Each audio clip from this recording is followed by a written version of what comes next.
Hi there, this is Neil Bolger at A2 Efficiency, and in this overview of Title 24 2025 updates, we are going to talk about simultaneous cooling and heat recovery systems. Probably one of the more complicated additions to the code that does not always apply, but it's now in there. So this is a mechanical heat recovery requirement for very large buildings. So what are we talking about, right? So we're talking about a building that has heating system, a cooling system, and based on some level of requirements of how big these two systems are by capacity, you're now required prescriptively to have a water to water or heat pump or a heat recovery chiller or some way of doing mechanical heat recovery between the two different loops. The code is in section 140.4. It's called simultaneous mechanical heat recovery. And there are two very intricate criterias which could trigger this requirement. It is in code is now requires to depend on two different conditions, right? I think of them as like a cooling and heating capacity, A or B, one or two. Um, but the first one, they both have heating and cooling, right? So the first one is dependent. It's really focused on what we're calling these cooling high load buildings. So you could think of like data centers or any sort of process-based cooling systems. It is defined for built that space has an equipment power density of like 15 watts or greater, right? So all of that amount of cooling plus 10% of your low load cooling, your cooling in other spaces of the building, you have to have at least 200 tons. So if you have a little bit of cooling, I'll call it a little bit for a big building, and you have a lot of domestic hot water and heating needs, then this triggers a need for simultaneous mechanical heat recovery. The other criteria is if, let's say it's mostly domestic hot water, so if you have a lot of hot water use and a little bit of your space heat is 700 MBH, and your total cooling capacity for the building is above 300 tons, then you need to have some simultaneous mechanical heat recovery. Those are the formulas that are in the code. They define all these terms. And we're going to talk a little bit about the hypothetical buildings that might trigger this, trying to put some numbers in people's minds, right? So we just sort of made some examples up. We said, let's imagine a certain building type that's 75,000 square feet, 300,000 square feet. Let's do our engineering back of the napkin. Let's apply some peak loads we know are typical for that building type. Let's guess how big a data center might be. And then see which of these buildings is going to flip and require we do simultaneous mechanical heat recovery. Quite a mouthful. And then if we do, how big is that system, right? I think that's the answer. And I think I'll hit on both those. So we came up with these 8 tests where we looked at where would these 8 buildings trigger it. So a medical office building, a mid-size office building, 2 large offices, a mixed use building, which really we might think of as like a data center and an apartment building,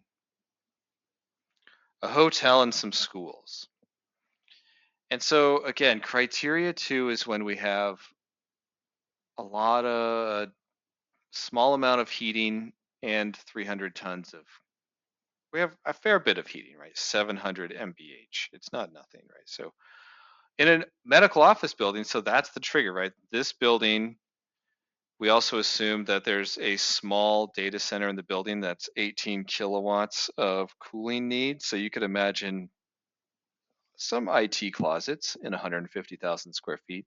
So the hot water flows, the space heating loads together, 10% of space heating, all the hot water, and that cooling load right around 150,000. So the build type here is kind of moving those loads and hot water uses.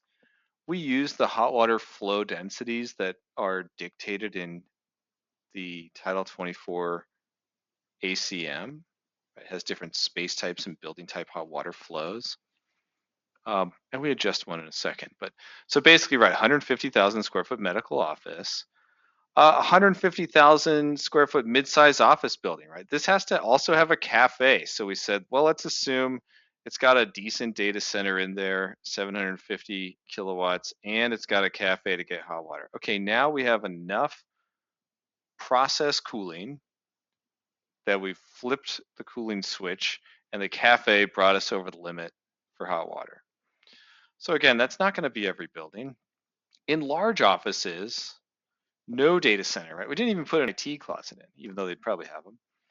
A 300,000 square foot building would flip this, right? So that's enough hot water to then say, at that hot water amount, you already have more than 300 tons of cooling. You got to do simultaneous.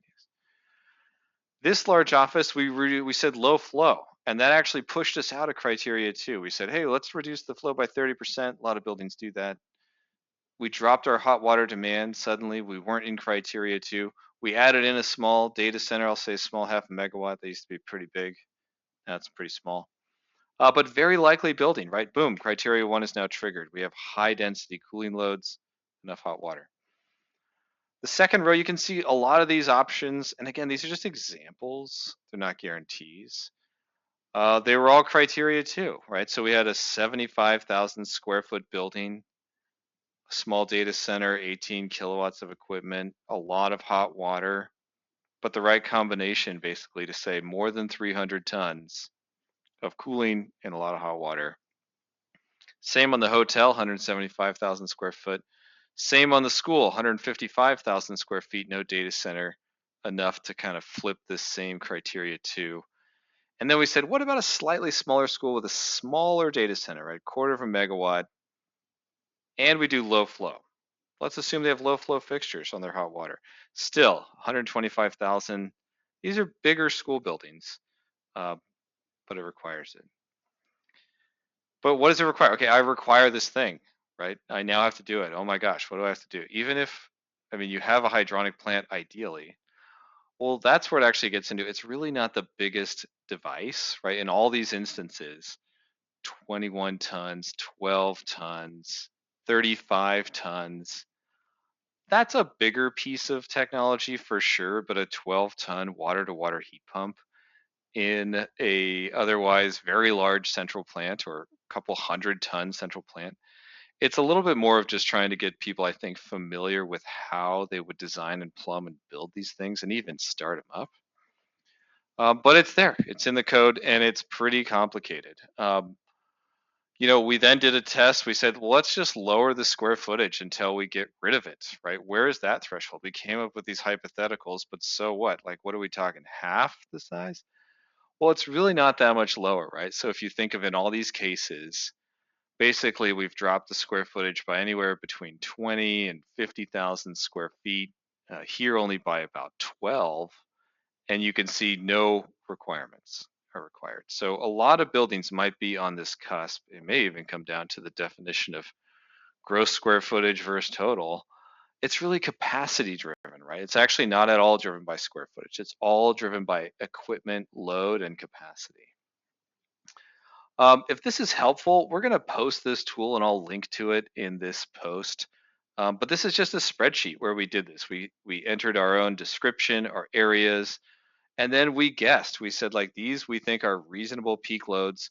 This is a percentage of the floor that we're going to associate with data centers. We're going to assume this is the density of those data centers. And does it require it or not? And if so, how many tons? It's not a perfect tool. You still got to figure out the code yourself in a lot of ways, though it can be a great way at a high level to understand, yes, no. Is this a challenge? Is not a challenge?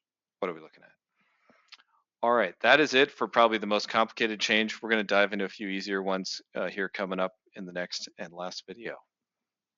Cheers.